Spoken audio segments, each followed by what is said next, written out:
lawmaker from South region has called for immediate resignation or sack of the Honorable Minister of Humanitarian Affairs, Sadiya Farouq. The lawmaker reacted to the statement of the Honorable Minister of Humanitarian Affairs on the numbers of the dead persons in the region, mentioned by the Honorable Minister that South is not part of the 10th most affected state in the times of the recent ravaged flood. Speaking with journalists, Honorable Fred Agbede from Bayelsa State, as a spokesperson, said that the statement by the Honorable Minister is not true, is false, and is not acceptable. Our attention has been drawn to an address by the Honorable Minister of Humanitarian Affairs, Disaster Management and Social Development on the 3rd of November 2022, where she said Bayelsa State is not amongst the top 10 most affected states by the 2022 flood that is currently ravaging some states in the country. She is reported to have made the comments in response to the plea from Elder Statesman Chief E.K. Clark, leader of the Pan-Niger Delta Forum, imploring the federal government to act quickly by immediately providing relief materials to the victims of the flood in the Niger Delta states, especially Bayelsa. The minister's assumption is based on the following. 1, the number of deaths and displaced persons per state, the number of injured, the number of partially damaged houses, the number of totally damaged houses, the number of farmlands totally and partially damaged.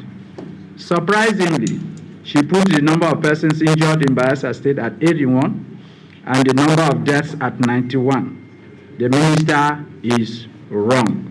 Dead wrong.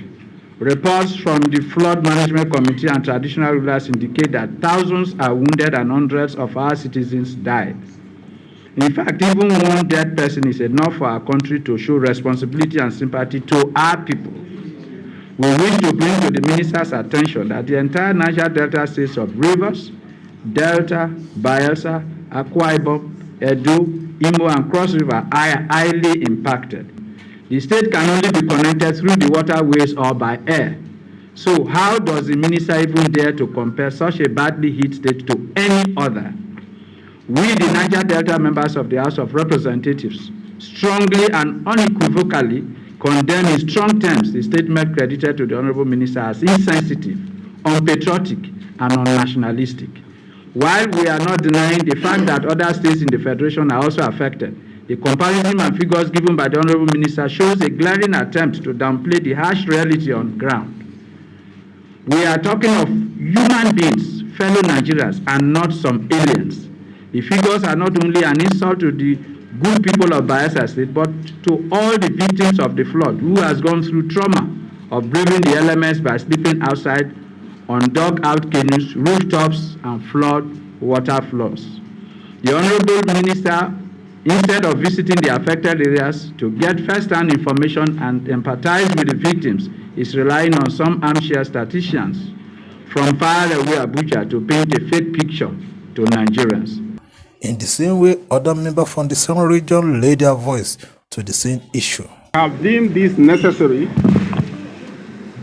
This call for the minister's resignation or sacking is premised on her history of potentially discriminatory behavior since she became a minister.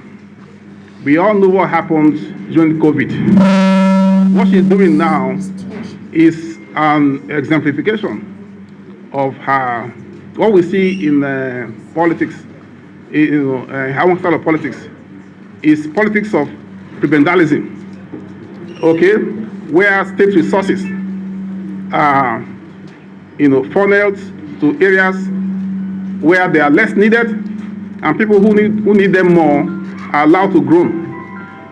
It was in moments of, maybe unintended truth for her to have made that comment. It's not just divisive, it's offensive.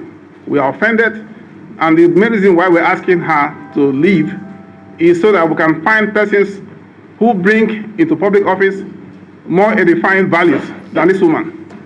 As having to play politics of settlement, compensation when you have persons without requisite knowledge, requisite capacity, handle certain positions. This is exactly what you would find. I am still at a loss as how we arrived at that thinking that the basin area is not as affected as probably the head of the slope. All of us have things to do with water. If you pour water around your environment, it naturally and normally will run down the slope. And the Niger Delta environment is a collection point before this water empties into the ocean. And if somebody will sit down in Abuja and tell you that you are not affected, it simply means that there is a disconnect. No wonder there have been so much from my people as to ask us to also ask the generality of Nigerians, especially those who appropriate the resources that are aimed at alleviating our challenges, if indeed we are part of the equation, if we ever considered for anything. The last time major canalizations, dredging, and shore protections were handled in the Niger Delta environment is over 3 decades. First and foremost, let me condemn in strong terms the remarks made by the Honorable Minister for Humanitarian Affairs that Bayelsa is not among the worst impacted states, insensitive to our sensibility and as a people. In fact, it's an insult for her to make that statement, knowing that people were undergoing this serious, war without guns. We were at the war front. It's just that guns were not shot. People were completely displaced houses. People were sleeping in canoes, rooftops, on flood water floors, and she is saying that the people are not impacted. I went around my state. Before the main flood and during the flood. Okay, she's talking about number of deaths. She's saying 81 people died, 80 persons died. 80 persons, and that is only to a minister that is being paid with taxpayers' money, a minister that is being paid with the wealth that comes from the Niger Delta. She's saying that 80-something persons. She's definitely wrong. I know. I met traditional rulers who told me number of deaths in their villages